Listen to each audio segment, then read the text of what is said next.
இப்போ நான் பார்க்க போகிறது பார்த்தீங்கன்னா ஸ்டேஷ்னரி ஷாப்க்கான மிஷின். இப்போ உங்களுக்கு பார்த்தீங்கன்னா யூஸ் ஐடி பாஸ்வேர்டு இருக்கும். யூஸ் ஐடி வந்து ஒன்று கொடுத்துக்கோங்க. திரும்ப என்டர் பாஸ்வேர்டும் ஒன்று தான். இது டிஃபால்ட் பாஸ்வேர்டு நம்ம சேஞ்ச் பண்ணாலும் சேஞ்ச் பண்ணிக்கலாம். ஆன் பண்ணாலே உங்களுக்கு பில்லிங் ஸ்க்ரீன் தான் ஓப்பன் ஆகும். ஃபர்ஸ்ட் நம்ம ஆல்ரெடி ப்ராடக்ட் வந்து உள்ள இன்பில்டாக ஆட் பண்ணி வச்சுருப்போம். அந்த ப்ராடக்ட்டோட கோட் நம்பர் கொடுத்தீங்கன்னா உங்களுக்கு ப்ராடக்ட் வந்து டிஸ்பிளேல வந்துடும். புக் அப்படிங்கிறது ரேட்டு நம்ம ஃபிக்ஸடாக வச்சுருக்கோம். மேனுவலாகவும் கொடுத்துக்கலாம். திரும்ப குவான்டிட்டி எத்தனை வாங்கியிருக்காங்க அந்த புக்கு என்டர் கொடுத்தீங்கன்னா ரேட்டு இப்போ வந்து ஃபிக்ஸடாக 50 ரூபான்னு இருக்குது. இப்போ வந்து நீங்கள் வந்து 90 ரூபா கொடுக்கணுனாலும் நீங்கள் ரேட்டு மேனுவலாகவும் கொடுத்துக்கலாம். திரும்ப அகைன் என்டர். திரும்ப வேறு எதுவும் ப்ராடக்ட் வாங்கியிருந்தாங்கன்னா அந்த ப்ராடக்ட் கோடு கொடுத்தீங்கன்னா அந்த ப்ராடக்ட் டிஸ்பிளேல வந்துடும். அதே மாதிரி குவான்டிட்டி எத்தனை வாங்கியிருக்காங்க திரும்ப என்டர் கொடுத்துட்டு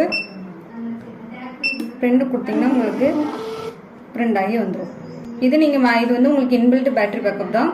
கரண்ட் போனாலும் யூஸ் பண்ணிக்கலாம். தென் ஈவினிங் நீங்கள் ரிப்போர்ட்டும் பார்த்துக்கலாம். தேங்க்யூ.